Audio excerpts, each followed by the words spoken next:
check and make sure everyone is set up. An undercover van is parked at a strip mall in Huntington Beach.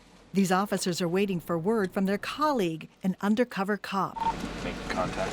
The undercover officer is inside a suspected prostitution business, although the sign says massage. He has to strike a bargain, then he signals his buddies to move in. Is there anything illegal here? Guns, drugs? No bullets, blood, or bodies, at least no dead ones. The cops gather evidence 2759. and take pictures. The cuffs come out, and suspects are interrogated and written up. 2.30, subsection D, David. Then they're walked out and hauled off to jail.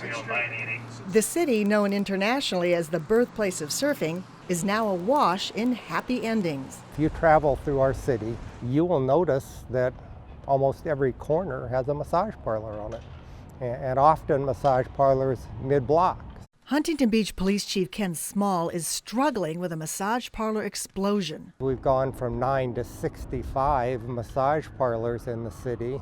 But Huntington Beach is not alone. Ventura is also trying to get a handle on their massage parlor tsunami. So is Simi Valley and Thousand Oaks, South Pasadena, and the LA neighborhood of Eagle Rock. Well, my neighbor next door popped in about a couple of years ago. Business owner and resident Michael Noguera says a spa opened up next to him, along with many others. I counted close to about a dozen up to this point. Now, if you go down south, down Eagle Rock Boulevard, you're going to count, and they're discreet about it. You'll see their signs. There's about another 10 to 11 more Massage parlors.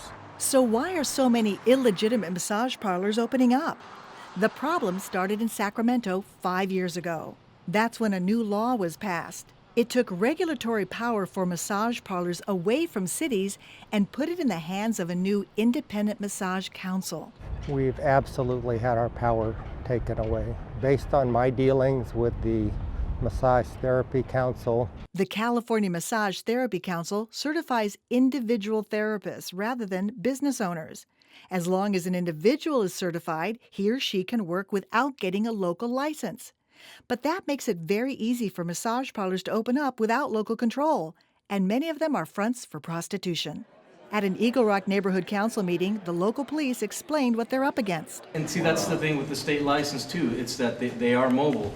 So each individual is like a mini massage parlor on wheels. So you can just start, you can open a place out in the Wilshire district and just bring in 3-4 girls and you got yourself a massage parlor. The business itself does not need the permit any longer. That's what the state's done to us.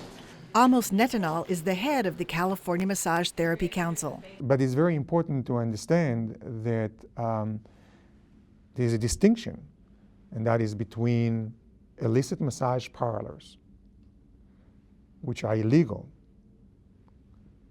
and there's a difference between professional, honorable massage therapists who met very rigorous standards. Netanel argues that massage therapists should be treated just like attorneys or doctors, that they shouldn't be restricted like liquor stores or smoke shops. They need to be zoned in the same way that the city zoned other professions. I mean, like a state licensed esthetician, a physical therapist, occupational therapist, an accountant. In practice, none of these businesses operate like an accountant or any of the other businesses he mentioned, and I don't think they should be treated the same way. Back at the Eagle Rock neighborhood meeting, residents had a chance to confront Netanel. Because of your organization, the standards that we have, the municipalities are no longer allowed to manage these businesses that we now have. As he said, 80% of the massage parlors in this neighborhood are illicit. Yeah. Do you acknowledge that correlation? I've been a resident of the city of LA for 30 years, so I'm very much aware of what is happening here. Netanel says he's working with law enforcement and communities to get rid of what he calls the bad apples. Anytime somebody gets arrested, we get notified on a daily basis. If somebody gets certified through CMTC, if that person gets arrested, the next day we are being notified by the Department of Justice and the FBI. And if that is the case, and if indeed the person engaged in unprofessional conduct, they will get denied. But we found that may not always happen. 2 of the women arrested for prostitution in the Huntington Beach raids were state certified, according to the Vice Squad. 3 weeks later, after their arrests, we found they were still active on the council's website. If the problem started in Sacramento, it's also where the solution lies. Assemblyman Jimmy Gomez represents the Eagle Rock area and has been talking to the Massage Therapy Council. For us, if the council wants to have a serious discussion on how to keep the legitimate massage parlors in business and help us weed out the bad ones, we're willing to do that. That discussion did happen. The result? A bill that would return significant power to cities and local authorities, including the all-important power to regulate massage parlors through land use and zoning. But until that bill passes, if it does, raids like this one will still be needed to keep the illegitimate massage parlors reined in.